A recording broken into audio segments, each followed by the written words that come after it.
Hindi ikinakahiya ni Tuesday Vargas ang pagla-live selling online at ang paghingi ng trabaho sa social media.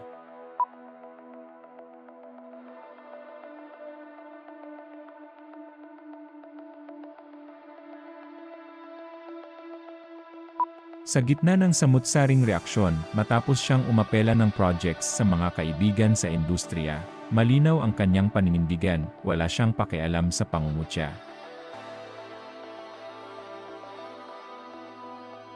Hindi siya galit, sa totoo lang, natutuwa pa nga siya dahil naging daan ito para mas makilala ang kanyang tunay na lakas.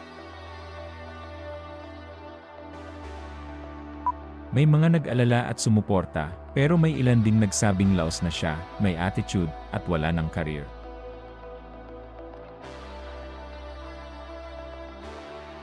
Para kay Tuesday, nauunawaan niya ang mga ito dahil hindi naman alam ng lahat ang buong kwento ng kanyang buhay.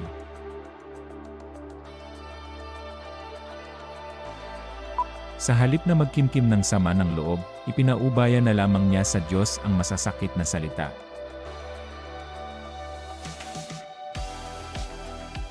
Aminado siyang naging maganda ang bunga ng kanyang pagiging bukas at tapat. Mas pinili niyang unahin ang maayos na hanap buhay kaysa pride at ego.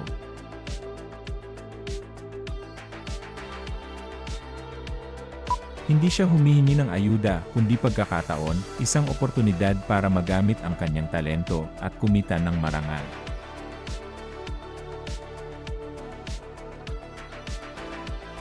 Araw-araw daw siyang gumigising na may ngiti dahil nakita niya ang positibong epekto ng kanyang transparency.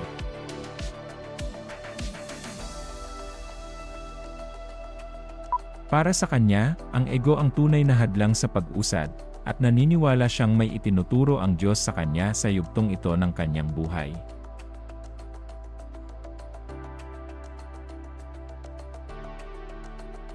Sa halip na panghinaan, lalo pa siyang kumakapit at nagsisikap dahil hindi pa siya natatalo.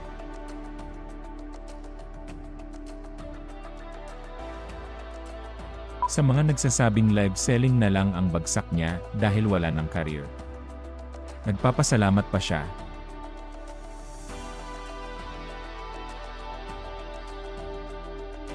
Ginagawa raw niya itong gasolina para mas lumaban at patunayan na walang nakakahiya sa marangal na trabaho.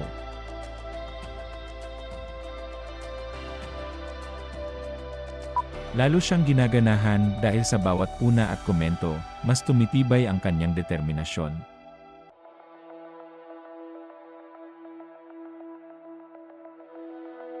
Nagpasalamat din siya sa mga nagbigay ng projects at sa kapwa breadwinners na patuloy na lumalaban para sa pamilya.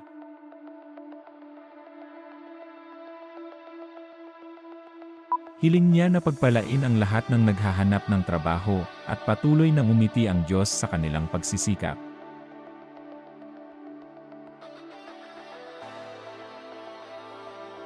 May isang netizen pang nagkomento na mabuti na lang daw at hindi siya nag-attitude.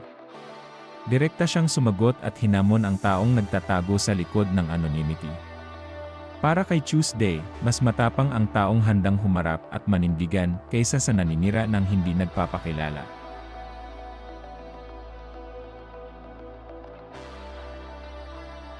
Sa huli, malinaw ang kanyang mensahe, hindi kailanman nakakahiya ang maghanap ng trabaho at magsikap para sa pamilya, ang tunay na kahihiyan ay ang mawalan ng respeto sa marangal na paghahanap buhay.